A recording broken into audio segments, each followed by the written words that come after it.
Ayer terminamos con el arcano 7, que era el guicarro, así que hoy nos toca el arcano 8. Calmarse.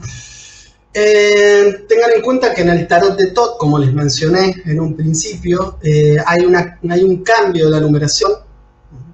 Por lo tanto, van a ver que está numerada como arcano número 11. De todas maneras, yo la doy en el octavo lugar porque tomo la numeración como está en el Liberté y en el Rider-Waite, que es el sistema inglés.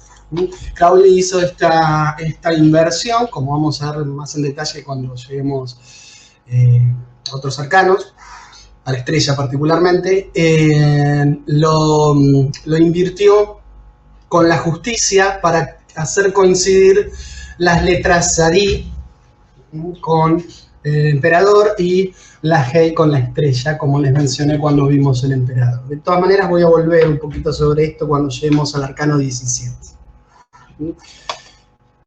Voy a empezar primero por el Rider, porque el Thoth tiene sus particularidades, ciertas diferencias, que son muy puntuales de él. Así que me voy a tomar la libertad de el arcano 8, sí, empezarlo con el Rider-Waite, ¿sí? Bien, arcano 8, entonces, la fuerza, es arcano zodiacal, y la correspondencia se hace evidente cuando vemos la carta, ya que es Leo. La fuerza, cuando vemos la lámina, lo primero que se hace evidente es que la fuerza a la que se refieren no es la fuerza física, por el simple hecho de que está como personaje central una doncella, lo cual no quiere decir que la mujer sea menos fuerte de los hombres ni nada por el estilo, pero sí en cuanto a fuerza física. Si quisieran representarla, lo más lógico sería poner a un hombre de fuerza hercúlea o algunas otras características. Por lo tanto, lo primero que se desprende es que no es este tipo de fuerza de la que nos está hablando. Entonces vamos a ahondar un poquito más a qué se refiere, cuál es esta fuerza o esta idea que nos trae el arcano. Pero hay que entender que en la imagen lo que vemos nos describe la escena de la naturaleza inferior del hombre, representada por el león, y puntualmente no necesariamente la fuerza inferior, ¿no? Porque a veces cuando decimos inferior, superior, caemos un poco en el prejuicio de decir que algo es mejor o peor. En realidad son eufemismos para explicar cosas que no tienen una condición de superior o inferior. Pero bueno, son las mejores palabras a veces que tenemos para explicarlo. Esta naturaleza representada por el león es principalmente una referencia a la energía creativa, que es justamente la que representa la casa 5 en la astrología, que es la casa de Leo.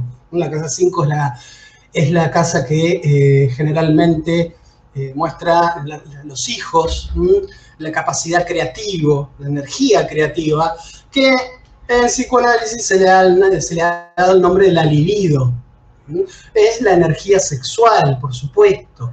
Cuando hablamos de energía sexual no nos referimos al deseo sexual ni explícitamente a cuestiones que tengan que ver con la genitalia o el coito o la relación sexual en sí, sino que son el principio de fuerza creativa que tenemos nosotros. Es el que utilizamos cuando se hace arte, cuando se crea algo, cuando se proyecta un plan y se ponen energías en llevarlo a cabo. Esa es la fuerza a la cual está referenciando este arcano. Y la imagen la vemos representada, como les dije, por el león. Siempre es un símbolo solar el león. Por lo tanto, esta energía creativa podemos decir que es una energía solar. Ya vamos a volver un poco sobre esto con el Thoth, porque Crowley lo lleva por ese lado. Mientras que vemos también la figura de esta doncella, que aparece en todos los mazos, esta relación entre una mujer y el animal. Este personaje que vemos es ni más ni menos que Sofía, la sabiduría, que ejerce su influjo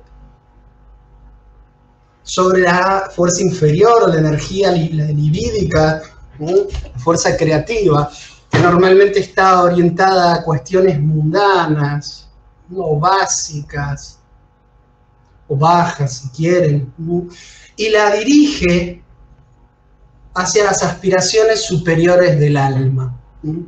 Y no lo hace mediante el forcejeo, no lo hace mediante la fuerza física, sino que ejerce una especie de seducción, de atracción sobre esta naturaleza inferior. En el caso del Rider-Waite, ella no está abriendo la boca de la bestia o del león, sino que la está cerrando, como símbolo de dominio sobre las pasiones, sobre esta energía creativa que puede ser destructiva si está desbocada y si no es bien canalizada.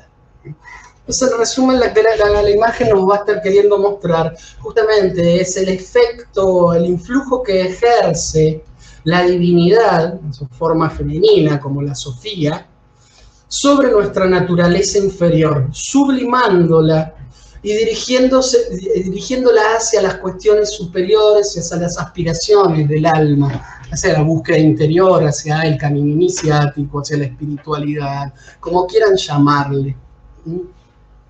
Por eso es que en la imagen vemos a esta persona o a esta mujer ceñida de vestido blanco, símbolo de su pureza y su divinidad, y está coronada con el símbolo del infinito. Siempre que en el Rider-Waite aparecen estos símbolos del infinito en la cabeza del personaje, hablan de una conexión con la divinidad, o bien de su naturaleza misma divina. Vamos a ver en el árbol de la vida el lugar que ocupa, porque nos va a dar también una clave. Cierro.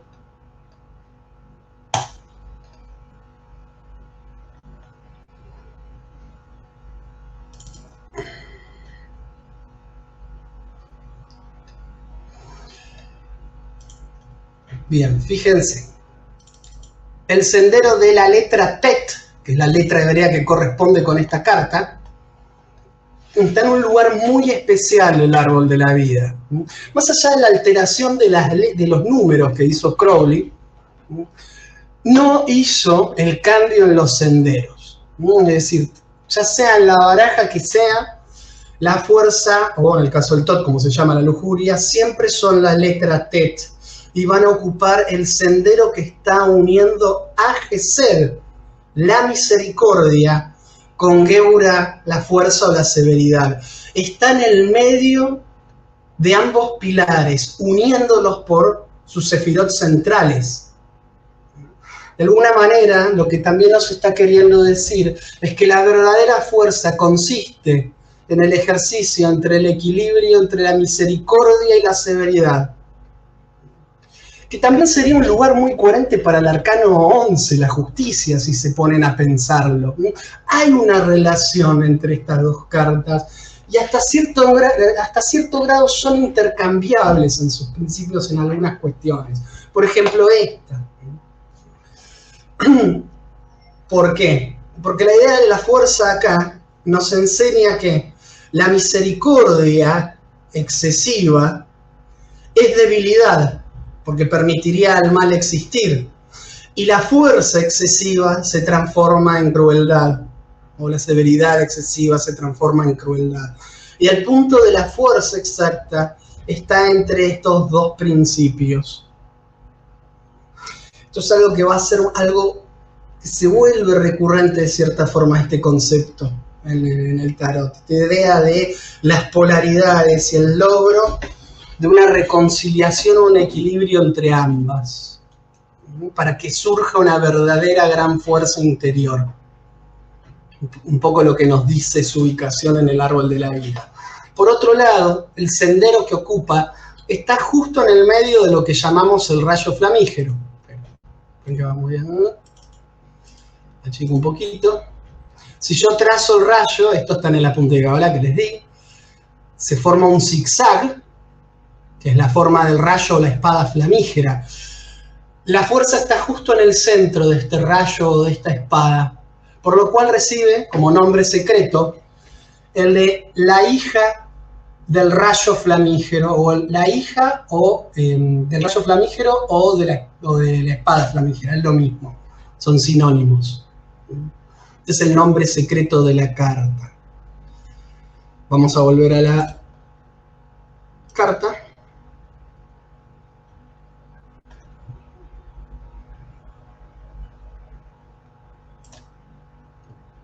Bien. En la adivinación la carta suele ser muy positiva por lo general, salvo que esté mal aspectada y esté indicando justamente lo contrario o la carencia de lo que representa. En general nos va a hablar de habilidad, de capacidad de dominio sobre las propias cuestiones, de gran fuerza de voluntad. Es una carta que habla de voluntad. Y es positiva sobre todo si se pone, o si esa voluntad y esa fuerza están encaminadas hacia cuestiones que nos eleven. Es aún mejor en ese contexto la carta. Pero si no, en cuestiones mundanas también suele ser positiva y tiende a indicar que la persona tiene control sobre las cuestiones y que su voluntad es ejercida de forma armónica. Esta Sofía es también la Isis siempre. Representa a esa fuerza o ese principio femenino que de alguna forma nos da los dones del espíritu necesarios para llevar a cabo las tareas o las pruebas heroicas que el camino nos requiere. Piensen en todos estos mitos en los cuales aparece siempre una figura femenina, divina o semidivina, que de alguna manera le provee al héroe, al dios o a quien sea en el mito, este poder, esta fuerza, que generalmente es representada muchas veces con algún tipo de símbolo fálico, como ser una espada, ¿no? Algún tipo de arma mágica. Es siempre una figura femenina la que le da estos dones al héroe, esta fuerza, este poder, lo inviste con él. Es un sinónimo de la iniciación también esto, de cierto momentos, ciertas etapas del proceso iniciático. Bien, en el caso del White, ya un poco la describimos, tenemos el león, del cual su boca es cerrada, no abierta. Hay en otros mazos, en otras representaciones, donde la figura abre la boca del león. En el White tiene la particularidad de estar cerrándola, con todo lo que esto implica en cuanto a significado. Como dijimos, su ropa es blanca, está cubierta de rosas. De fondo se ve un paisaje lleno de vida. La montaña suele ser símbolo de la búsqueda iniciática. Ya sabemos que White no se explaya demasiado sobre los símbolos secundarios que ponen las cartas, pero bueno, teniendo un poco el contexto podemos deducirlo. Bien, el color amarillo de fondo es un color fuertemente solar, y el de Leo también es el color particular de Leo, pero como sabemos en el White tampoco adhiere a el uso de los colores según las correspondencias zodiacales o planetarias. Bien, dicho esto vamos a ver el TOT, que nos va a sacar un par de cuestiones más a la luz.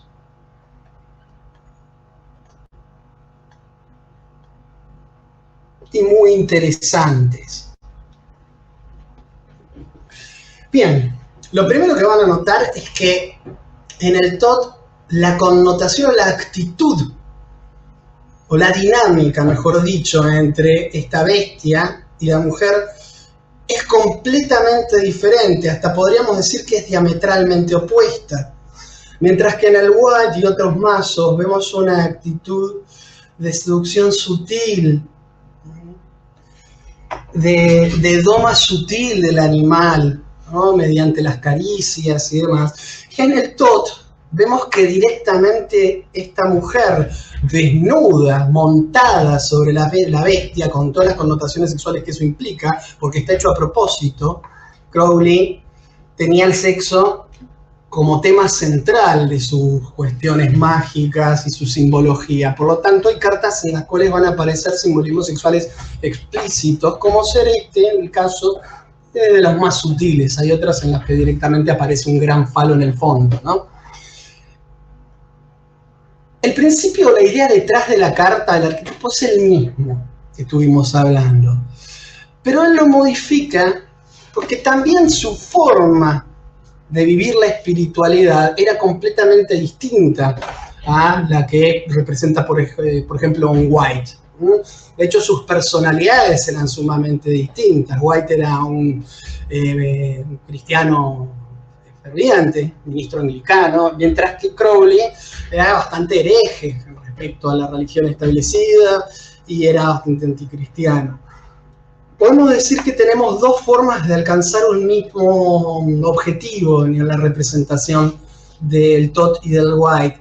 Mientras que White lo hace mediante la seducción paulatina de la sabiduría hacia la naturaleza creativa del hombre. En el sistema que utiliza Crowley, más telémico, es más brusco este proceso. Porque mismo en Telema tienen como principio romper con los prejuicios y toda la moral establecida o adquirida hasta el momento. Por eso tienen prácticas que a veces pueden ser vistas como algo extremas, sobre todo en lo referente a la magia sexual. Entonces, acá la doma de la bestia va a ser mucho más violenta y brusca, y está representando específicamente un mito que ha sido tomado por Telema, pero que tiene origen bíblico. Ya no es la Sofía tal como la entendemos, o como la describimos antes, la que aparece acá, sino que él toma de la Biblia, más puntualmente del Apocalipsis, del libro de las Revelaciones, a un personaje que aparece y que es llamado Babilonia la Grande, la gran ramera, la madre de todas las abominaciones. Crowley la toma como la Babylon en su religión, en su filosofía, que es la representación de la prostitución sagrada y que tiene, de alguna manera, una relación muy fuerte con la liberación sexual de lo femenino. Acá dirán algunos, bueno, qué feminista para la época, Crowley. La verdad es que Crowley no era para nada feminista, era bastante misógino. Pero bueno, acá hay un tema muy interesante, porque Telema no es Crowley. De hecho, mucho de lo que él escribió no lo llegó a comprender, ¿no? Porque era canalizado, si creemos, ¿no?, en la supuesta canalización del libro de la ley. Entonces brinda a este personaje un rol bastante importante dentro de la cosmogonía telémica, como figura de la mujer empoderada y también de la Sofía de abajo. Y acá es donde se pone muy interesante.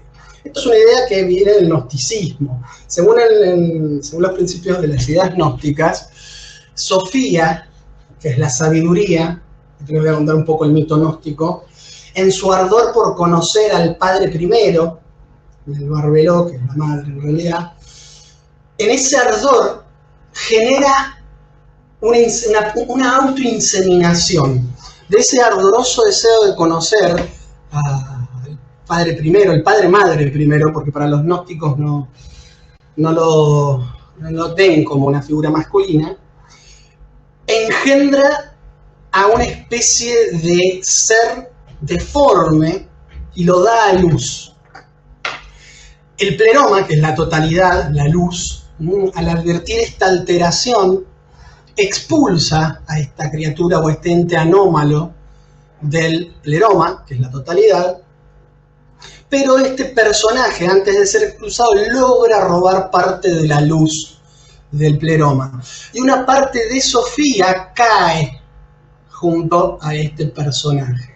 Entonces quedan como dos Sofías. La Sofía Jamot de arriba, la que permanece aún en el pleroma, y otra que cae, y es la Sofía prostículos en algunas formas de gnosticismo, que en realidad es la sabiduría que queda al alcance del ser humano. Por eso allí interviene la idea de Babylon de una forma que para mí alegóricamente es magistral, porque nos dice en el libro de la ley que Babylon que es la madre de todas las abominaciones, la gran ramera, todo esto que en el Nuevo Testamento se nos muestra como una figura antagónica o maligna, se nos muestra como aquella que no se niega a nadie que esté dispuesto a pagar su precio. Y nos dice cuál es su precio. Su precio es hasta la última gota de tu sangre. Suena tétrico, pero es alegórico, ¿no? Estas son el tipo de cosas que a Crowley le valían que lo tildaran de mago negro, de que hacía sacrificios y cosas por el estilo. No es que nunca los haya hecho, ¿no? Pero no es, digamos, el centro de la cuestión. Esta idea de dar hasta la última gota, ¿no?, de tu sangre para alcanzar la compañía de la Babylon, es justamente dar todo de vos en la búsqueda de la consecución de la sabiduría. Y ella no se niega a nadie, porque es una prostituta, pero a nadie que esté en condiciones de pagar su precio, que no es barato, como verán. Es dar hasta el último esfuerzo de nuestras vidas por alcanzar esa sabiduría. Me parece que como analogía es genial lo que hizo Crowley, cómo dio vuelta a esto. Además de que él reivindica esta figura, diciendo que en el Apocalipsis, Juan de Patmos es el profeta que escribe el Apocalipsis, que no es el mismo que Juan el Evangelista, son dos distintos, nos dice que miró al mar, ¿no?, y vio salir esta bestia montada por la madre de todas las abominaciones. Crowley nos dice que en realidad él percibió esto como de una forma antagónica y maligna, porque era un representante del viejo Aeón, que veía esta figura empoderada femenina como algo maligno, lo cual tiene bastante sentido, ¿no?, si nos vamos a poner en contexto de época y de religión, ¿no? Pero que en realidad era lo que veía Juan de Patmos era la llegada del nuevo Aeón, y lo veía como algo perverso, pero en realidad es el nuevo Aeón que estábamos esperando, o que Crowley estaba esperando, digamos, del cual él obviamente se autodenominó profeta del nuevo Aeón. Bien, y en el Apocalipsis nos da la descripción que aparece perfectamente reflejada en esta carta. Y creo que es, si no me equivoco, creo que es el capítulo 8, después se lo busco bien, el Apocalipsis, ahora se me hizo laguna, que nos dice algo más o menos literalmente como se los voy a narrar. Y miré el mar y vi salir de él a una gran bestia de 7 cabezas y 10 cuernos. Miran la imagen y van a ver que el león está formulado o está conformado por su boca, su cabeza, por 7 cabezas. Y por arriba, en la parte superior de la carta, se ven 10 cuernos que van como hacia la copa que sostiene Babylon en su mano.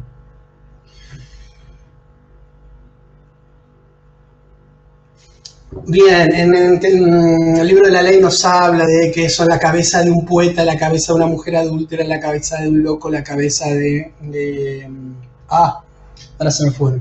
Que cada una tiene como particularidades o como características particulares. Mucho de eso todavía no lo han descifrado, son como cosas misteriosas que están en el libro de la ley. Crowley no lo descifró y algunos otros que vinieron después sí o no. Es un libro muy subjetivo, el libro de la ley, interpretación muy individual, por lo cual puede dar muchas lecturas de una misma cuestión. Lo importante acá es saber que esta bestia está compuesta por estas 7 cabezas, y acá están los 10 cuernos. Los 10 cuernos obviamente tienen relación con las 10 sefirot, ¿no? Lo mismo que estas esferas que están cayendo detrás, según Crowley, representan al árbol de la vida desarmándose y reformulándose para el nuevo Aeón. La copa que ella sostiene, porque en el Apocalipsis nos sigue diciendo el versículo, esta bestia con los 7 cabezas y 10 cuernos, y sobre ella estaba montada Babilonia la grande, la gran ramera, la madre de todas las abominaciones. Y en su mano llevaba la copa de las abominaciones de las cuales las naciones bebían. Se bañaban la sangre de los mártires, etcétera, etcétera, nos dice. Los mártires están abajo. Ven esas manitos, unas manitos juntas, las caritas que se ven debajo del león, son los mártires. El león tiene una cola con cuerpo de serpiente y cabeza de león. Voy a volver sobre esto cuando veamos el arcano 16, la torre. Pero desde ya les digo que esto tiene relación también con una figura gnóstica que es Yaldabaoth. Yaldabaoth para los gnósticos, para los valentinianos y los setianos, es el creador del mundo material. Por otro lado, la bestia sobre la que monta Avalon, o la gran ramera, la madre de todas las abominaciones, es la famosa bestia 666 del Apocalipsis, cuyo número es número de hombres, y aquel que tenga entendimiento, dice, sepa que su número es número de hombres y es el 666. Y ahora voy a ir sobre esto. El 666 no es el número del diablo. Esto es una interpretación espuria y básica que no tiene nada que ver con la verdad simbólica que hay detrás de esto. En realidad el número 666 se relaciona directamente con el poder y la fuerza del sol. Es decir, justamente, Leo es el único signo que está regido por el sol. Es la manifestación del sol en el zodíaco. Es la bestia. Y esta bestia, 666, el 666 en el Apocalipsis tiene, hay mucho sobre esto, y se dice que en realidad era una forma gemátrica de representar el nombre de Nerón César, que perseguía a los cristianos en ese momento, lo cual puede ser. Pero en el hermetismo, y particularmente en magia cabalística, hay un nombre que suma exactamente 666, y es casualmente el nombre del espíritu del sol. En la magia hay lo que se llaman 7 espíritus planetarios, así como hay ángeles, arcángeles, nombres de Dios y demás atribuidos a los planetas, hay espíritus planetarios que se dice que moran en los rayos emanados por cada uno de los planetas. Y particularmente el del Sol se llama Zorat. Su nombre en hebreo suma 666. Es decir, que la bestia, como vimos antes, es el poder del Sol. Es la fuerza del Sol, particularmente desbocada, por eso se vuelve una bestia. Y es la figura de Avalon quien pone rienda a esa fuerza desbocada. Es decir, que la bestia, sin Avalon, es una fuerza destructiva. Esto para los que les gusta el tema de Telema, de la cuestión de Telema. Bien. El color de la carta esté dorado y el rojo. El rojo es el color particular de Avalon y el dorado es el color solar. En ese sentido es fácil darse cuenta. Bien,